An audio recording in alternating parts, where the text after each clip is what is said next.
तो चलिए शुरू करते हैं आज की कहानी। स्वप्न शुद्धि और स्टोरी। शांत गांव ननपुर अपनी शांति और सुंदरता के लिए जाना जाता था। यहाँ के लोग खुशहाल जीवन जीते थे, लेकिन एक अंधेरी रात ने इस गांव की खुशियों को हमेशा के लिए छीन लिया। ये कहानी है रमाकांत और उसकी पत्नी सीता की। रमाकांत एक साधारण किसान था और सीता गृहिणी। उनका एक बेटा था राजू, जो गांव के स्कूल में पढ़ता था।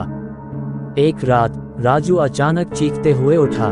उसके माता पिता घबराकर उसके पास गए। राजू ने रोते हुए कहा, माँ, पापा, मैंने एक भयानक सपना देखा। एक खूंखार भूत ने मुझे पकड़ लिया था और मुझे मारने की कोशिश कर रहा था। सीता ने राजू को सहलाते हुए कहा, बेटा, डर मत, ये सिर्फ एक सपना था। रमाकांत ने भी राजू को समझाया और उसे वापस सुला दिया, लेकिन अगली रात भी राजू का सपना वही था। इस बार सपने में भूत और भी भयानक लग रहा था। उसने राजू को धमकाया कि अगर उसने किसी को इस सपने के बारे में बताया तो वह उसे मार डालेगा। राजू डर के मारे रोने लगा। सीता और रमाकांत भी चिंतित हो गए। उन्होंने राजू को डॉक्टर के पास ले जाने का फैसला किया।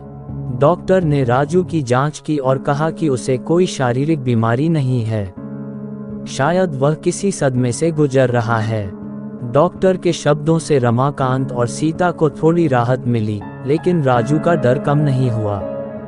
हर रात राजू का वही सपना होता और उसकी चीखें पूरे घर में गूंजती। एक दिन गांव में एक बूढ़ा साधु आया। गांव वालों ने उसे बताया कि राजू के साथ क्या हो रहा है।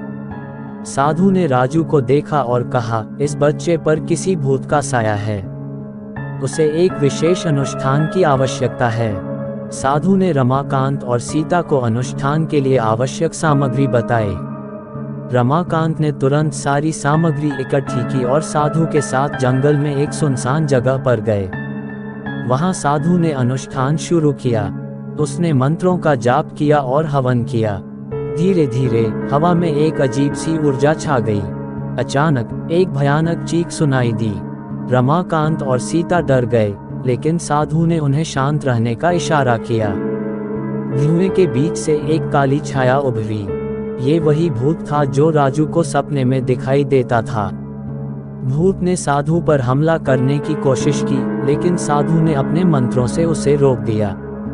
एक लंबे संघर्ष के बाद साधु ने भूत को पराजित कर दिया और उसे हमेशा के लिए कैद कर लिया। भूत के कैद होने के बाद राजू का सपना टूट गया। वह अब शांत और चैन से सोने लगा।